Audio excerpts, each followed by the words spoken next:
नमस्कार, सुबह के 10 बजने वाले हैं और ये वक्त है अपना बिहार का। मैं हूं आपके साथ विभा उपाध्याय और बुलेटिन की शुरुआत इस वक्त बड़ी खबर के साथ। खबर बांका से, जहां शराब को लेकर छापेमारी करने पहुंची पुलिस टीम पर हमला किया गया है। शराब माफिया के हमले में चौकीदार अरुण मोहली को गंभीर चोटें लगी हैं। अरुण महली का इलाज अमरपुर रेफरल अस्पताल में इस वक्त चल रहा है। तस्वीरें आपके टीवी स्क्रीन पर बताया ये जा रहा है कि पुलिस को अमरपुर के सिंहपुर महादेव स्थान गांव में शराब तस्करी की सूचना मिली थी। सूचना के बाद पुलिस छापेमारी करने के लिए इस गांव में पहुंची, जहां शराब माफिया और उसके गुर्गों ने पुलिस टीम पर ही हमला कर दिया, जिसमें चौकीदार अरुण महली को गंभीर चोटें आई हैं।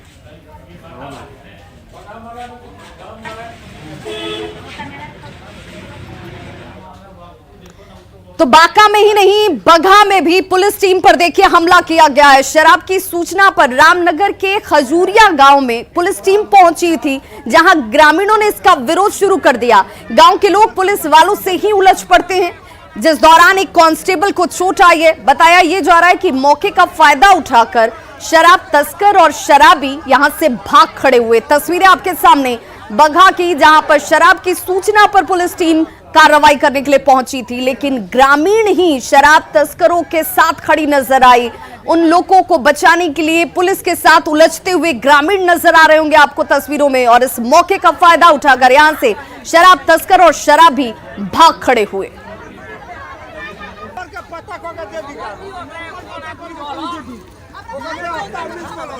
तो देखिए, ये वो जगह है जहां पर अब तक बिहार की अगर बात करें, जहां पूर्ण शराबबंदी लागू है, 90 लोगों से ज्यादा लोगों की जान जा चुकी है। और जब पुलिस की टीम यहां कार्रवाई करने के लिए पहुंची थी, ग्रामीणों ने ही इसका विरोध शुरू कर दिया।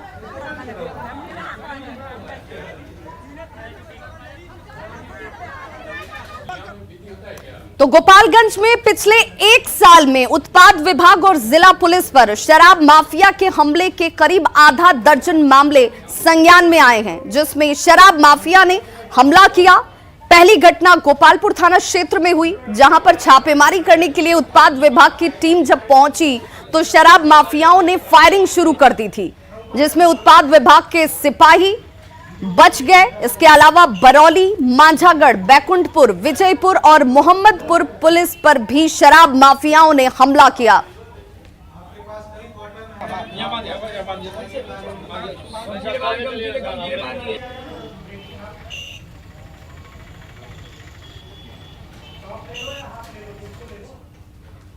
तो ये वो शराब है जिस शराब से अकाल ही लोगों की जान जा रही है।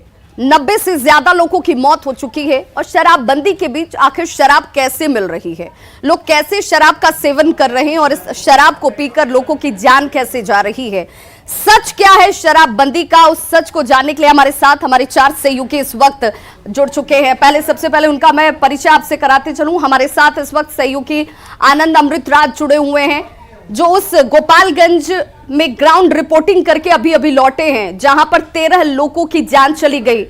और उस गांव की सच्चाई क्या है? क्या उस गांव में लोग इस बात से अनभिज्ञ थे, अनजान थे कि क्या शराब यहां बन रही है, बिक रही है, लोग पी रहे हैं?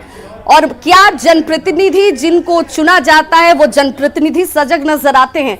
सब कुछ इनके जरिए हम आज जानने की कोशिश करेंगे। साथ ही साथ हमारे सहयोगी संजय हमारे साथ जुड़े हुए हैं। 2016 ये वो साल था जब शराबबंदी को लागू किया गया, और उस शराबबंदी के उस लागू साल से लेकर आज तक इस शराबबंदी के बावजूद शराब कैसे मिल रही है, करीब से इन्होंने इस खबर को कवर किया है। इसके पीछे सिंडिकेट कैसे काम करता है, उस सिंडिकेट में कौन कौन से लोग जुड़े हुए हैं, तमाम चीजें इनके जरिए आज हम आप तक पहुंचाने की कोशिश करेंगे। हमारे साथ हमारे सहयोगी न्यूज 18 के डिप्टी एडिटर राजीव कमल जुड़े हुए हैं, दरभंगा से ताल्लुक रखते हैं, और दरभंगा के पडरी गांव ये उनका गांव है। और उस पडरी गांव की सच्चाई क्या है, क्योंकि अभी ये उस गांव से वापस लौटे हैं दुर्गा पूजा की छुट्टी के बाद, और उस गांव में उन्होंने क्या देखा है आज वो आपके सामने आंखों देखी होगा। हमारे सहयोगी एसडीसी न्यूज एडिटर हमारे साथ इस वक्त अरुण तिवारी जुड़े हुए हैं। अरुण तिवारी के गांव में क्या सच्चाई है शराबबंदी की, शराब मिलती है या नहीं मिलती, शराब लोग पीते हैं या नहीं पीते, सब कुछ आज इनकी जुबानी आप तक हम बड़े इस प्लेटफॉर्म के जरिए रखने जा रहे हैं। और कोशिश हमारी इसके जरिए ये है कि पता चले कि सचमुच शराब मिल रही है या नहीं मिल रही, कार्रवाई कहां होनी चाहिए, कैसे होनी चाहिए, क्योंकि 16 वो तारीख है जिस दिन इस पर समीक्षा मुख्यमंत्री की तरफ से की जानी है और समीक्षा में क्या बदलाव की जरूरत है। सबसे पहले डिप्टी एडिटर राजीव कमल। राजीव जी, चूंकि आप अभी अभी दुर्गा पूजा की छुट्टियों से वापस लौटे हैं, पडरी गांव ये एक मात्र गांव भले हो लेकिन ये एक रिप्रेजेंटेशन है, कोशिश है हम सबकी कि गांव में ग्राउंड रियलिटी क्या है, शराब मिलती है क्या, आपने वहां पर क्या कुछ देखा है, आज जरा न्यूज़ 18 के तमाम दर्शकों तक अपने उस अनुभव को सामने रखें। देखिए विभा, जब मैं गांव पहुंचा तो जब मैंने ये चीज़ें वहां देखी तो बहुत ही मुझे निराशा हुई वहां ये देख करके कि अब शराब वहां हर गली नुक्कड़ पे मिल रही है और बहुत ही इजीली अवेलेबल है। आप फोन कॉल करिए, फोन कीजिए और आपके वो घर तक पहुंचा देंगे। दूसरी बात है कि शराब सिर्फ मिल नहीं रही है, शराब बन रही है। मुझे ये भी जानकारी मिली वहां, जब मैं वहां पहुंचा तो मैंने देखा कि वहां बाकायदा शराब बना रहे हैं लोग, बना करके शराब बेच रहे हैं, गुड़ से, महुआ से, चावल जो पुराने चावल होते हैं उससे शराब बनाकर बेच रहे हैं। और जहां तक ये बोतल बंद शराब की बात है तो ये यूपी से, झारखंड से, कई जगह से बहुत ही सस्ती शराब वहां आ रही है और 200 रुपए की शराब 1000 रुपए तक वहां बिक रही थी। और ये कोई एक या दो लोग नहीं बेच रहे हैं, बल्कि मेरी जानकारी में वहां 10 से ज्यादा लोग सिर्फ मेरे गांव में शराब बेच रहे थे। राजीव, फिर ऐसे में सवाल ये उठता है कि फिर स्थानीय प्रशासन को कैसे जानकारी नहीं होती है, वो पंच कहाँ हैं, जिन लोगों का चुनाव इस आधार पर किया जाता है कि आपको गांव की उसी व्यवस्था को तो सुनिश्चित करना है, फिर इन लोगों तक ये जानकारी पहुंचती नहीं है या फिर जानबूझकर ये लोग अनभिज्ञ हैं? देखिए विभा, ये भी सच्चाई है कि ये बात सबको पता है, पुलिस को पता है, चौकीदार को पता है, मुखिया को पता है, सरपंच को पता है। बस ये है कि पुलिस अपने काम में लगी हुई है, पुलिस कुछ कार्रवाई करती है और उसके पास उतना संसाधन नहीं है कि वो हर किसी को पकड़ ले, और कुछ मिली भगत भी है पुलिस वालों की। चौकीदार इतना पावरफुल नहीं होता कि वो गांव में जाकर के इन सब चीजों को रोक ले। बाकी जहां तक मुखिया और सरपंच की बात है तो ये उन लोगों की जिम्मेदारी है, लेकिन आप भी जानती हैं कि गांव का माहौल क्या होता है, वहां की जो सामाजिक बनावट है वो कैसी होती है, वोट बैंक की बात है, तो हर कोई जब तक उसके ऊपर ना आए कुछ बोलना नहीं चाहता। दिक्कत ये है कि हर कोई चाहता है चलो चल रहा है, हमें क्या करना है, लेकिन जो गांव की स्थिति है वो दिन ब दिन खराब हो रही है। युवा शराब की लगातार शराब पी रहे हैं, वहां इजिली अवेलेबल है, लोग 200 रुपए की शराब 1000 रुपए में खरीद करके पी रहे हैं। जो बाहर से लोग आ रहे हैं, अभी लॉकडाउन में एक विभा मैं आपको बताना चाहूंगा कि लॉकडाउन में जो लोग लौटकर गांव आ गए हैं और वापस नहीं जा पाए हैं, उसमें से बहुत से युवा इस धंधे में लग गए हैं और इसलिए ये धीरे धीरे फैलता ही जा रहा है। यानी कि कहीं ना कहीं बेरोजगारी भी इसके पीछे की एक बड़ी वजह है। लोगों के पास रोजगार नहीं है, कम वक्त में पैसे कमाने हैं और अपने आप को चलाना भी है। उस जुगाड़ के तहत भी कहीं ना कहीं इस सिंडिकेट के पीछे लगे लोग इसका इस्तेमाल कर रहे हैं। हमारे सहयोगी अरुण से मैं जानना चाहूंगी। अरुण, चूंकि आप भी अभी लौटे हैं छुट्टियों से, हम जब बात गांव की करते हैं क्योंकि खबरें उस गांव से ही निकलकर सामने आती हैं जहां लोगों की जान जा रही है, मौत के बाद चीख पुकार जरूर मचती है, एक बार फिर से आपाधापी नजर आती है, छापेमारी होती है, कुछ लोगों पर गाज गिर जाती है, लेकिन फिर एक बार वो सिलसिला चलता ही रहता है। आपने क्या देखा अपने गांव में? मैं अगस्त में अपने गांव गया था और थोड़े लंबे समय के बाद इस बार मैं गांव गया था। तो गांव जाने के बाद जो तस्वीर मैंने इस बार देखी, बड़ी निराशा लगी मुझे वहाँ पर गांव की तस्वीर देखने के बाद। क्योंकि पहले जब मैं बचपन मेरा गांव में ही गुजरा, पढ़ाई लिखाई भी गांव से हुई, तो मैंने देखा है कई परिवारों को उजड़ते हुए देखा है शराब के कारण। और जब 2016 में एक शराबबंदी जब लागू हुई, उसके बाद जब गांव गया तो देखा कि जो लोग एकदम शराब पीते थे, अपना खेत बधार सब बेच चुके थे, वो उनके घर में मैंने खुशी देखी तो अच्छा लगा कि अरे ये तो बड़ा अच्छा बदलाव आएगा। लेकिन फिर 2-3 साल के बाद इस बार जो मैं देखा कि फिर से लोग शराब पीने लगे हैं। और मैंने देखा कि मेरे गांव के 3 साइड, गांव की चौहद्दी के बाहर जो 3 इलाके हैं, वहाँ पे इजीली शराब बन रही है। मैंने लोगों से पूछा भी कि भाई तो बड़ी आसानी से बन जा रही है, कोई शिकायत नहीं करता। तो लोगों ने ये बताया कि शिकायत करने पे क्या होगा, एक बार किसी को पकड़ के ले जाते हैं, पैसा लेते हैं, शाम अगले दिन तक वो फिर गांव में दिखने लगता है, तो इससे कोई फर्क नहीं पड़ता है। हम इसे ऐसे समझे कि गांव वालों ने ये मान लिया है कि पुलिस वाले भी सिर्फ एक खाना पूर्ति कर रहे हैं, जो स्थानीय स्तर पर थाना अध्यक्ष की बात कर लीजिए, सिपाही की बात कर लीजिए, चौकीदार की बात कर लीजिए, वो भी सिर्फ एक कार्रवाई करके ये दिखाने की कोशिश करते हैं कि इसके बाद तो कुछ होना नहीं है, यथावत स्थिति बनी रहेगी, एक बार फिर से वो बनेगा भी, बिकेगा भी, लोग खरीदेंगे और पिएंगे।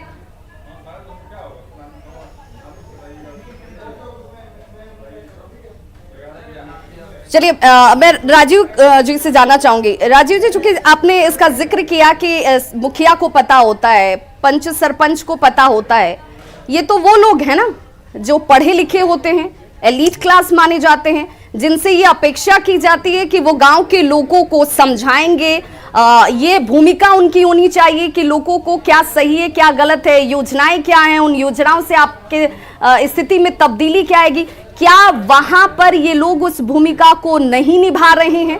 वहां पर इस व्यवस्था को एक बार फिर से मुख्यमंत्री को रिव्यू करने की जरूरत है। देखिए विभा, नीतीश सरकार ने जो शराबबंदी का फैसला किया था वो फैसला बहुत ही अच्छा था और उसका एक व्यापक समर्थन मिला और सबने उसका बहुत ही स्वागत किया। ये दिक्कतें धीरे धीरे क्या जब आप ग्राउंड पे जाएंगी तो आप ये देखेंगे कि अब ये धीरे धीरे गांव के लेवल पर में युवा शामिल हो गए हैं इसमें। ये कोई बहुत बड़ा सिंडिकेट होगा, मैं ये नहीं कहता हूं ये नहीं होगा, लेकिन अब इसमें छोटे छोटे लोग शामिल हो गए हैं, अब गांव के लोग शामिल हो गए हैं और जो गांव की व्यवस्था है उसमें आप देखिएगा कि हर कोई एक दूसरे को जानता है, हर कोई एक दूसरे से अटैच होता है, तो लोग नहीं बोलना चाहते हैं, डर के मारे नहीं बोलते हैं। बहुत लोग सोचते हैं चलो हमारा क्या जा रहा है इसलिए नहीं बोलते हैं, मुखिया और सरपंच इसलिए नहीं बोलते हैं, उनको वोट बैंक की चिंता है।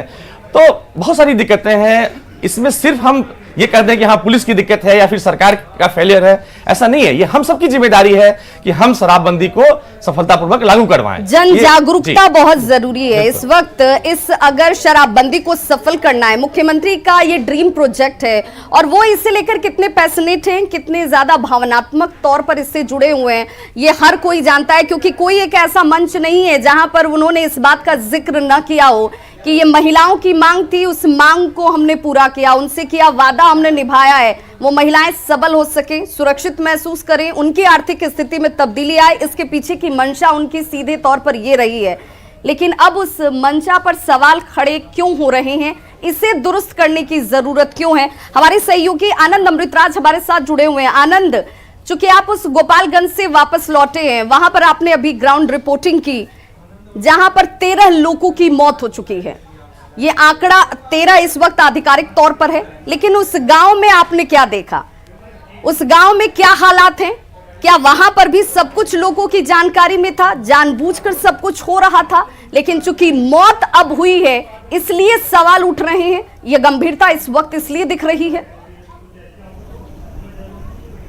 देखिए निश्चित तौर पे, और सबसे हैरानी की बात यह है कि जब मोहम्मदपुर थाना जहां पे ये पूरी घटना घटी है उसके इर्द गिर्द ये घटना घटी है, जब इस खबर को न्यूज 18 ने प्रमुखता से उठाना शुरू कर दिया, उसके बाद ताबड़तोड़ छापेमारी होती है और उसी गांव में जिस गांव में मौत हुई है और अगल बगल जहां पे जो जहरीली शराब का निर्माण किया जा रहा था वहां पे छापेमारी शुरू हो रही है और लोग पकड़े भी जा रहे हैं। हैरानी की बात तो ये है कि जब हमने वहां के थाना के लोगों से बातचीत की तो उन्होंने कहा कि हाँ कुछ गलती हो गई, हम लोग पंचायत चुनाव में व्यस्त है।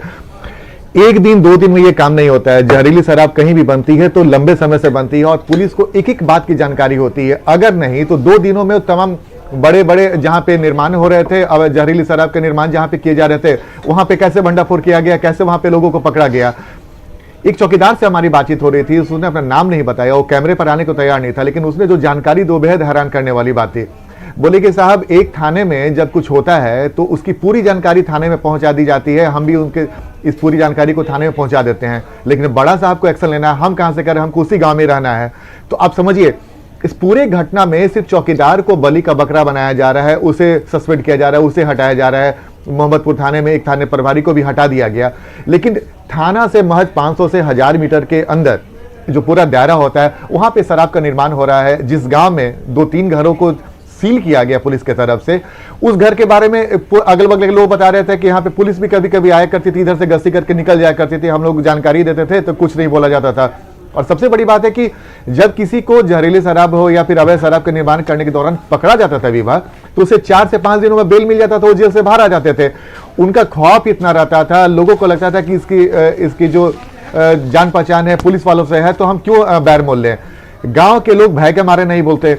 स्थानीय मुखिया हो, सरपंच हो, लेकिन उन्हें चुनाव पुलिस को जीतना है। और किसका सबसे भय हैरानी है? की बात है कि पंचायत पुलिस चुनाव को भी चल किसका रहा है। भय है? आनंद, सवाल तो यही ना कि चलिए चौकीदार को भय समझ में आता है, उसके पास ताकत नहीं है, वो सिर्फ इतनी भूमिका अदा कर सकता है कि गांव में क्या हो रहा है इसकी जानकारी वो थाने तक पहुंचा दे।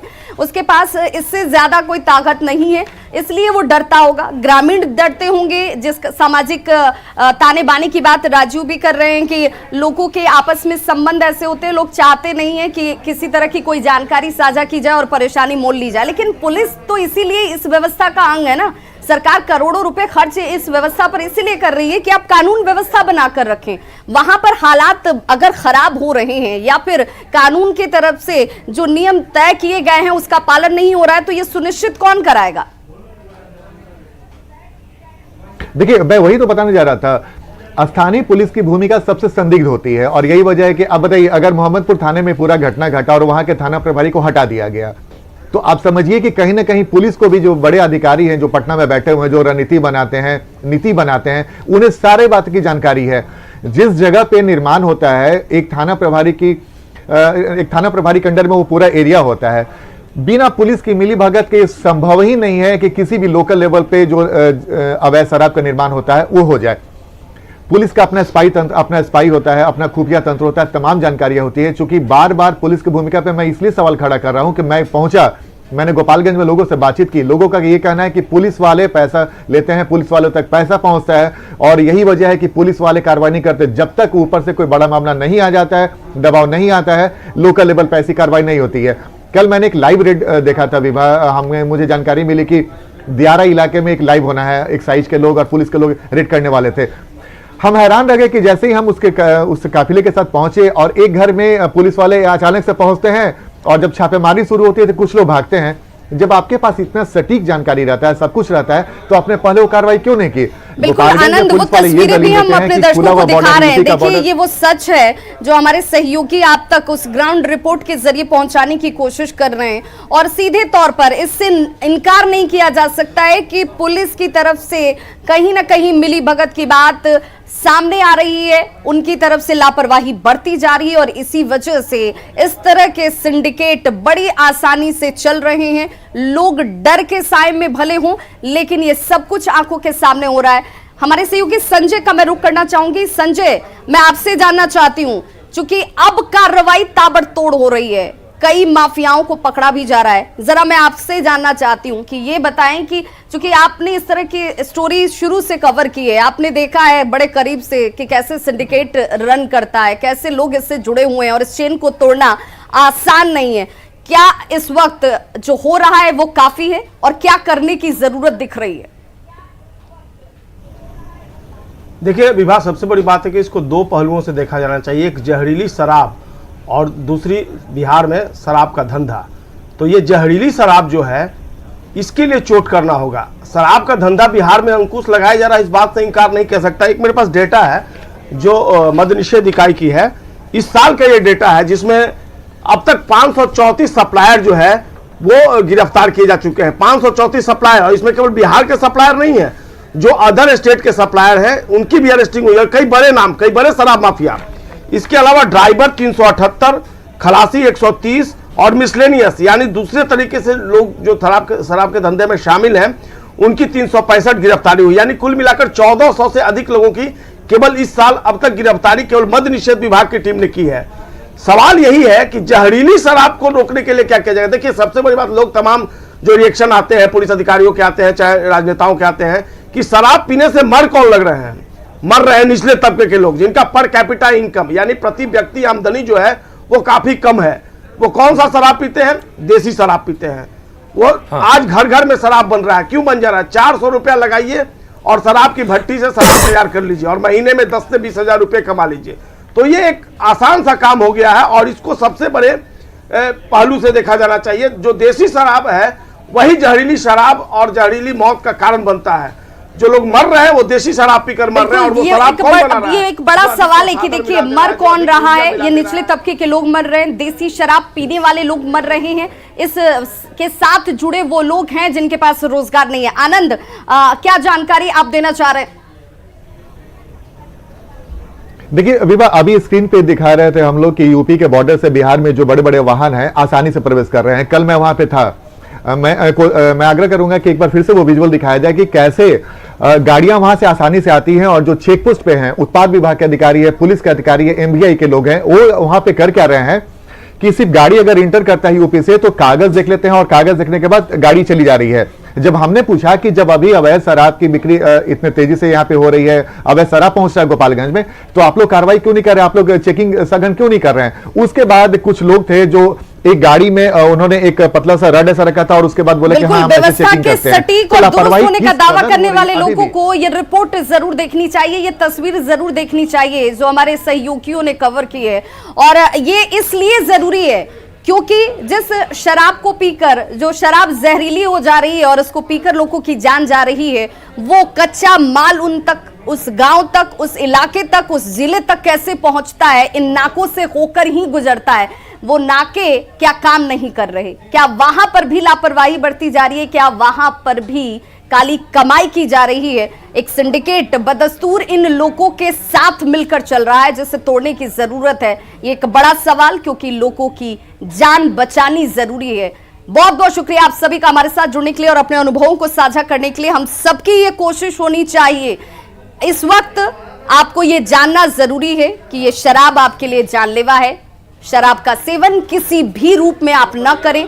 जिन लोगों ने शराब पी है, न्यूज़ 18 एक बार फिर से अपील करता है कि आप सामने आए, प्रशासन को जानकारी दें, अपना इलाज कराएं, क्योंकि आपकी लापरवाही से आपकी जान पर यह भारी पड़ सकती है। बहुत बहुत शुक्रिया आप सभी का। न्यूज़ 18 पर खबरों का सिलसिला लगातार जारी है। आप देखते रहिए न्यूज़ 18 बिहार झारखंड।